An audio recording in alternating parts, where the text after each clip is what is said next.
Tantor Audio, a division of Recorded Books, presents The Greatest Baseball Stories Ever Told, 30 Unforgettable Tales from the Diamond, edited by Jeff Silverman, narrated by Mike Chamberlain and Hillary Huber. Introduction. I came of age in my relationship to the national pastime at a moment my father deemed the most tragic in the game's history. The year the Giants and Dodgers manifested their destinies. This baseball diaspora might have been swell if you hung your cap in San Francisco or Los Angeles, but my father, rooted in New York from the day of his birth to his last breath 88 years later, came unglued. This was betrayal. He was a Giants fan. At 7, I was naturally one too. At 8, I was still a Giants fan, but from a distance that grew more distant every day. Out of sight, out of mind. In the evenings, my father tried his best to find his exiles on the radio. While he fiddled with the static of his past, I'd slip off into the present, my allegiance shifting to the living room where I could watch the Yankees almost every night on our new black and white TV. The radio was my father's generation. Television was mine. It didn't matter to me that he hated the Yankees. They were here. They were now. And they were mine. In my father's heart, he understood that, and if he never fully made peace with it, he did his fatherly best to accommodate the shift. In August of 1958, he went so far as to enter the very belly of the beast, Yankee Stadium, to take me to my first Major League game. Hand in hand, we walked up the ramps to the mezzanine level. Arriving at our section, he told me to wait in the tunnel's shadow and proceeded a few steps into the sunlight before instructing me to come ahead. Years later, I asked why he did that. He said he just wanted to see my face when I first saw the field. He knew something enormous would be happening. He knew I'd be crossing a threshold. He knew that until that moment, my image of the game was a child's image, small and gray, confined to the dimensions of our television. Now it was about to grow, quite literally. The dimensions were colossal. They shimmered with color. He knew this wasn't just his game anymore. It was officially mine too, and no TV set in any living room in the universe could contain what I was experiencing. I wanted to hold on to that feeling. I wanted that feeling to last. In the decades since, I've realized that feeling had nothing to do with Yankees, Giants, or any particular team at all.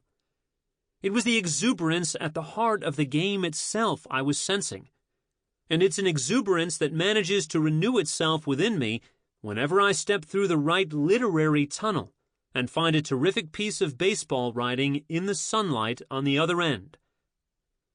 Fact or fiction, reportage or essay, light or heavy, old or new, it doesn't matter.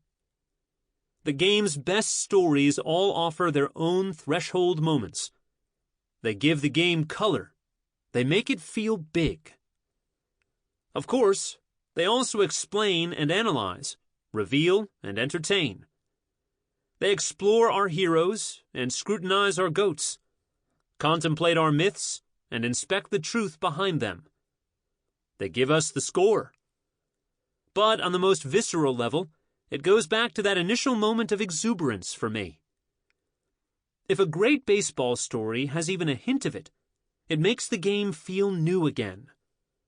Without it, it doesn't matter what other marvelous trait it exhibits. It might dazzle us, but it won't touch us. A great story must do both. In one way or another, every spot in the order of the greatest baseball stories ever told succeeds in the spirit of that charge to touch and to dazzle, at least for me. Did I bat 1,000 in my choices? I hope so. But if no one won more games than Cy Young, no one lost more either. Back to the hitting metaphor, I just happily took my cuts. Which brings me to the title of this collection. It's a hanging curve if there ever was one, and we all know what can happen to a hanging curve. So let me just step up and say this with no equivocation whatsoever. Some of the stories that follow are on everybody's list of greatest baseball stories ever told, and each is certainly on somebody's. Full of color, bigger than life, they are Hall of Famers, every one of them. Jeff Silverman, Summer 2001. Who's on first? Abbott and Costello. Who's up first? Who's on first? Who wrote it? Who's on first? Yeah. Who? That's what I'm asking. I don't know. Third base. Peel the comic genius from this most famous of all comedy baseball routines, and the question's not who's on first, but who first pitched it.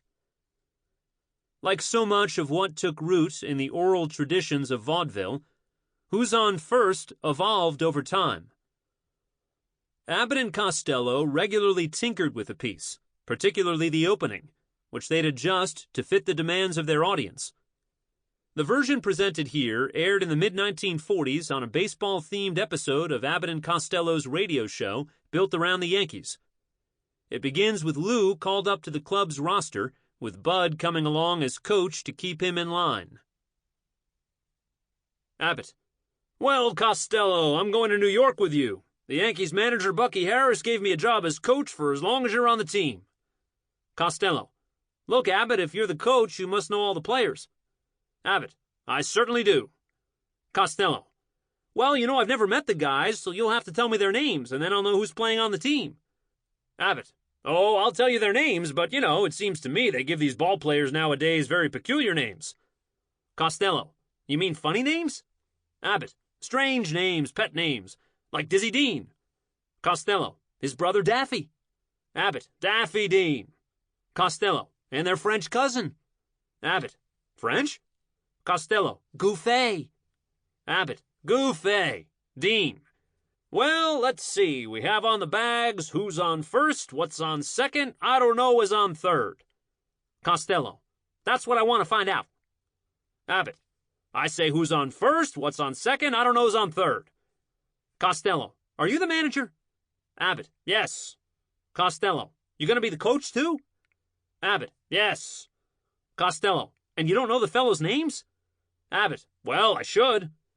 Costello: Well, then who's on first? Abbott: Yes. Costello: I mean the fellow's name. Abbott: Who? Costello: The guy on first. Abbott: Who? Costello: The first baseman. Abbott: Who? Costello: The guy playing. Abbott: Who is on first? Costello: I'm asking you who's on first. Abbott: That's the man's name. Costello: That's whose name? Abbott: Yes. Costello: Well, go ahead and tell me. Abbott: That's it. Costello: That's who? Abbott: Yes. Costello: Look, you got a first baseman? Abbott: Certainly. Costello: Who's playing first? Abbott: That's right. Costello: When you pay off the first baseman every month, who gets the money? Abbott: Every dollar of it. Costello: All I'm trying to find out is the fellow's name on first base. Abbott: Who? Costello: The guy that gets. Abbott: That's it. Costello: Who gets the money? Abbott: He does, every dollar of it. Sometimes his wife comes down and collects it. Costello: Whose wife? Abbott: Yes. Abbott: What's wrong with that? Costello: All I want to know is when you sign up the first baseman, how does he sign his name? Abbott: Who? Costello: The guy. Abbott: Who? Costello: How does he sign? Abbott: That's how he signs it. Costello: Who? Abbott: Yes. Costello: All I'm trying to find out is what's the guy's name on first base? Abbott: No, what is on second base? Costello: I'm not asking you who's on second. Abbott: Who's on first? Costello: One base at a time. Abbott: Well, don't change the players around. Costello: I'm not changing nobody. Abbott: Take it easy, buddy. Costello: I'm only asking you, who's the guy on first base? Abbott, that's right. Costello, okay. Abbott, all right. Costello, what's the guy's name on first base? Abbott, no, what is on second? Costello, I'm not asking you who's on second. Abbott, who's on first? Costello, I don't know. Abbott, he's on third. We're not talking about him. Costello, now how did I get on third base? Abbott, why, you mentioned his name. Costello, if I mention the third baseman's name, who did I say is playing third? Abbott, no, who is playing first? Costello, what's on first base? Abbott, what's on second? Costello, I don't know. Abbott, he's on third. Costello, there I go, back on third again. Costello, would you just stay on third base and don't go off it? Abbott, all right, what do you want to know? Costello, now who's playing third base? Abbott, why do you insist on putting who on third base? Costello, what am I putting on third? Abbott, no, what is on second? Costello, you don't want who on second? Abbott, who is on first? Costello, I don't know. Together, third base. Costello, look, you got an outfield? Abbott, sure. Costello, the left fielder's name? Abbott, why? Costello, I just thought I'd ask you. Abbott, well, I just thought I'd tell you. Costello, then tell me who's playing left field. Abbott, who's playing first? Costello, I'm not... Stay out of the infield. I want to know what's the guy's name in left field. Abbott, no, what is on second? Costello, I'm not asking you who's on second. Abbott, who's on first? Costello, I don't know. Together, third base. Costello, the left fielder's name? Abbott, why? Costello, because. Abbott, oh, he's center field. Costello, look, you got a pitcher on this team? Abbott, sure. Costello, the pitcher's name? Abbott, tomorrow. Costello, you don't want to tell me today? Abbott, I'm telling you now. Costello, then go ahead. Abbott, tomorrow. Costello, what time? Abbott, what time what? Costello, what time tomorrow are you going to tell me who's pitching? Abbott, now listen, who is not pitching? Costello, I'll break your arm if you say who's on first. I want to know what's the pitcher's name. Abbott, what's on second? Costello, I don't know. Together, third base. Costello, got a catcher? Abbott, certainly. Costello, the catcher's name? Abbott, today. Costello, today and tomorrow's pitching. Abbott, now you've got it. Costello, all we got is a couple of days on the team. Costello, you know I'm a catcher too. Abbott, so they tell me. Costello, I get behind the plate to do some fancy catching. Tomorrow's pitching on my team and a heavy hitter gets up. Now the heavy hitter bunts the ball. When he bunts the ball, me being a good catcher, I'm going to throw the guy out at first. So I pick up the ball and throw it to who? Abbott, now that's the first thing you've said right. Costello, I don't even know what I'm talking about. Abbott, that's all you have to do. Costello, is to throw the ball to first base. Abbott, yes. Costello, now who's got it? Abbott, naturally. Costello, look, if I throw the ball to first base, somebody's got to get it. Now who has it? Abbott, naturally. Costello, who? Abbott, naturally. Costello, naturally? Abbott, naturally. Costello, so I pick up the ball and I throw it to naturally. Abbott, no you don't. You throw the ball to who? Costello, naturally. Abbott, that's different. Costello, that's what I said. Abbott, you're not saying it. Costello, I throw the ball to naturally. Abbott, you throw it to who? Costello, naturally. Abbott, that's it. Costello, that's what I said. Abbott, you ask me. Costello, I throw the ball to who? Abbott, naturally. Costello, now you ask me. Abbott, you throw the ball to who? Costello, naturally. Abbott, that's it. Costello, same as you. Same as you. I throw the ball to who? Whoever it is drops the ball and the guy runs to second. Who picks up the ball and throws it to what? What throws it to I don't know. I don't know throws it back to tomorrow. Triple play. Another guy gets up and hits a long fly ball to because. Why? I don't know. He's on third and I don't give a darn. Abbott. What?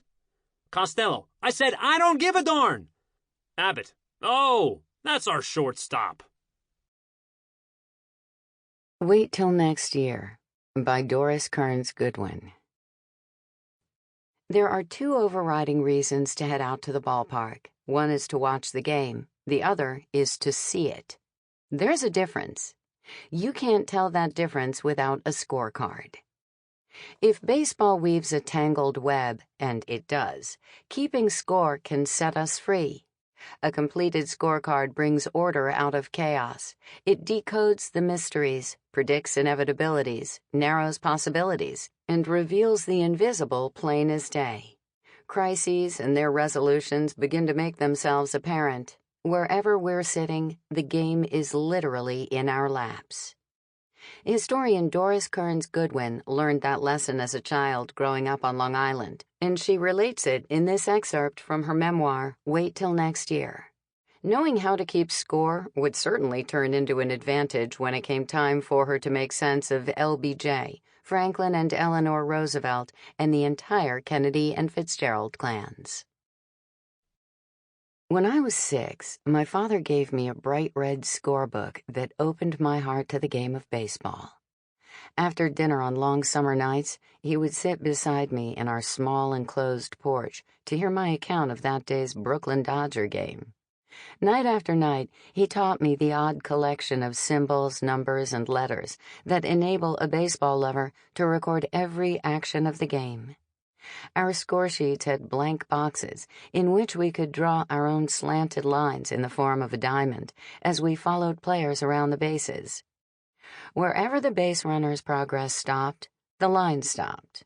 He instructed me to fill in unused boxes at the end of each inning with an elaborate checkerboard design, which made it absolutely clear who had been the last to bat and who would lead off the next inning. By the time I had mastered the art of scorekeeping, a lasting bond had been forged among my father, baseball, and me. All through the summer of 1949, my first summer as a fan, I spent my afternoons sitting cross-legged before the squat Philco radio, which stood as a permanent fixture on our porch in Rockville Center, on the South Shore of Long Island, New York. With my scorebook spread before me, I attended Dodger games through the courtly voice of Dodger announcer Red Barber. As he announced the lineup, I carefully printed each player's name in a column on the left side of my sheet. Then, using the standard system my father had taught me, which assigned a number to each position in the field, starting with a 1 for the pitcher and ending with a 9 for the right fielder, I recorded every play.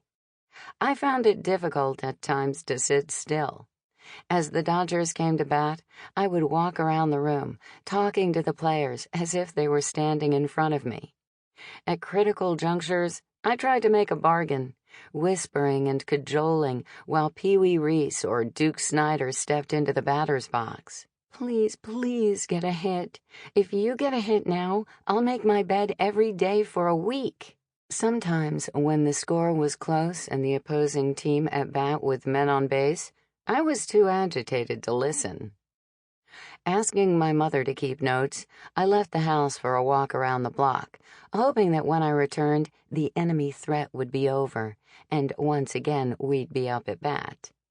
Mostly, however, I stayed at my post, diligently recording each inning, so that, when my father returned from his job as bank examiner for the state of New York, I could recreate for him the game he had missed.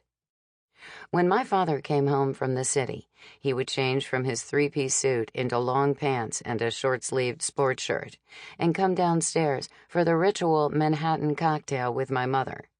Then my parents would summon me for dinner from my play on the street outside our house. All through dinner, I had to restrain myself from telling him about the day's game, waiting for the special time to come when we would sit together on the couch, my scorebook on my lap. "Well, did anything interesting happen today?" he would begin. And even before the daily question was completed, I had eagerly launched into my narrative of every play and almost every pitch of that afternoon's contest. It never crossed my mind to wonder if, at the close of a day's work, he might find my lengthy account the least bit tedious. For there was mastery as well as pleasure in our nightly ritual. Through my knowledge, I commanded my father's undivided attention, the sign of his love. It would instill in me an early awareness of the power of narrative, which would introduce a lifetime of storytelling, fueled by the naive confidence that others would find me as entertaining as my father did. Michael Francis Aloysius Kearns, my father, was a short man who appeared much larger on account of his erect bearing, broad chest, and thick neck. He had a ruddy Irish complexion, and his green eyes flashed with humor and vitality. When he smiled, his entire face was transformed, radiating enthusiasm and friendliness. He called me Bubbles, a pet name he had chosen, he told me, because I seemed to enjoy so many things. Anxious to confirm his description, I refused to let my enthusiasm wane, even when I grew tired or grumpy. Thus, excitement about things became a habit, a part of my personality, and the expectation that I should enjoy new experiences often engendered the enjoyment itself. These nightly recountings of the Dodgers' progress provided my first lessons in the narrative art. From the scorebook, with its tight squares of neatly arranged symbols, I could unfold the tale of an entire game and tell a story that seemed to last almost as long as the game itself. At last, I was unable to resist the temptation to skip ahead to an important play in later innings. At times, I grew so excited about a Dodger victory that I blurted out the final score before I had hardly begun. But as I became more experienced in my storytelling, I learned to build a dramatic story with a beginning, middle, and end. Slowly, I learned that if I could recount the game, one batter at a time, inning by inning, without divulging the outcome, I could keep the suspense and my father's interest alive until the very last pitch. Sometimes I pretended that I was the great Red Barber himself, allowing my voice to swell when reporting a home run, quieting to a whisper when the action grew tense, injecting tidbits about the players into my reports. At critical moments, I would jump from the couch to illustrate a ball that turned foul at the last moment, or a dropped fly that was scored as an error. "How many hits did Roy Campanella get?" my dad would ask. Tracing my finger across the horizontal line that represented Campanella's at-bats that day, I would count. 1, 2, 3. 3 hits, a single, a double, and another single. "How many strikeouts for Don Newcomb?" It was easy. I would count the Ks. 1, 2, 8. He had 8 strikeouts. Then he'd ask me more subtle questions about different plays, whether a strikeout was called or swinging, whether the double play was around the horn, whether the single that won the game was hit to left or right. If I had scored carefully, using the elaborate system he had taught me, I would know the answers. My father pointed to the second inning, where Jackie Robinson had hit a single and then stolen second. There was excitement in his voice. "See, it's all here. While Robinson was dancing off second, he rattled the pitcher so badly that the next 2 guys walked to load the bases. That's the impact Robinson makes, game after game. Isn't he something?" His smile at such moments inspired me to take my responsibility seriously. Sometimes a particular play would trigger in my father a memory of a similar situation in a game when he was young, and he would tell me stories about the Dodgers when he was a boy growing up in Brooklyn. His vivid tales featured strange heroes such as Casey Stengel, Zach Wheat, and Jimmy Johnston. Though it was hard at first to imagine that the Casey Stengel I knew, The manager of the Yankees, with his colorful language and hilarious antics, was the same man as the Dodger outfielder who hit an inside-the-park home run at the first game ever played at Ebbets Field. My father so skillfully stitched together the past and the present that I felt as if I were living in different time zones. If I closed my eyes, I imagined I was at Ebbets Field in the 1920s for that celebrated game when Dodger right fielder Babe Herman hit a double with the bases loaded, and through a series of mishaps on the base paths, 3 Dodgers ended up at third base at the same time. And I was sitting by my father's side, 5 years before I was born, when the lights were turned on for the first time at Ebbets Field, the crowd gasping and then cheering as the summer night was transformed into startling day. When I had finished describing the game, it was time to go to bed, unless I could convince my father to tally each player's batting average, reconfiguring his statistics to reflect the developments of that day's game. If Reese went 3 for 5 and had started the day at 303, my father showed me, by adding and multiplying all the numbers in his head, that his average would rise to 305. If Snyder went 0 for 4 and started the day at 301, then his average would dip 4 points below the 300 mark.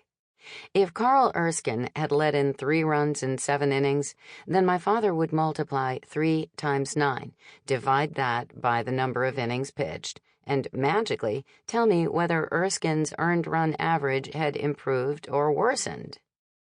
It was this facility with numbers that had made it possible for my father to pass the civil service test and become a bank examiner, despite leaving school after the 8th grade. And this job had carried him from a Brooklyn tenement to a house with a lawn on Southard Avenue in Rockville Center. All through that summer, my father kept from me the knowledge that running box scores appeared in the daily newspapers. He never mentioned that these abbreviated histories had been a staple feature of the sports pages since the 19th century, and were generally the first thing he and his fellow commuters turned to when they opened the Daily News and the Herald Tribune in the morning. I believed that, if I did not recount the games he had missed, my father would never have been able to follow our Dodgers the proper way, day by day, play by play, inning by inning. In other words, without me, his love of baseball would be forever unfulfilled. I had the luck to fall in love with baseball at the start of an era of pure delight for New York fans. In each of the 9 seasons from 1949 to 1957, spanning much of my childhood, we would watch one of the 3 New York teams, the Dodgers, the Giants, or the Yankees, compete in the World Series. In this golden era, the Yankees won 5 consecutive World Series. The Giants won 2 pennants and 1 championship and 5 pennants, while losing 2 additional pennants in the last inning of the last game of the season. In those days, before players were free agents, the starting lineups remained basically intact for years. Fans gave their loyalty to a team, knowing the players they loved would hold the same positions and, year after year, exhibit the same endearing quirks and irritating habits. And what a storied lineup my Dodgers had in the post-war seasons.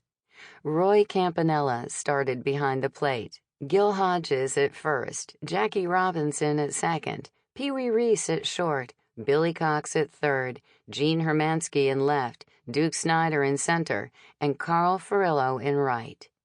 Half of that lineup, Reese, Robinson, Campanella, and Snider, would eventually be elected to the Hall of Fame. Gil Hodges and Carl Furillo would likely have been enshrined in Cooperstown had they played in any other decade or for any other club. Never would there be a better time to be a Dodger fan. The Web of the Game. Roger Angell. Roger Angell is like a crafty pitcher. When he's in his groove, he's untouchable. And in those rare moments of writing about baseball for the New Yorker, when he's not been in top form, He is, after all, his own hardest act to follow. He still dazzles with his deftness. Pitching forms the heart of this 1981 gem of a piece on a gem of a game. Baseball's very timelessness forms its soul. In it, Angel is caught, strong-armed might be more appropriate. Sample complete. Ready to continue?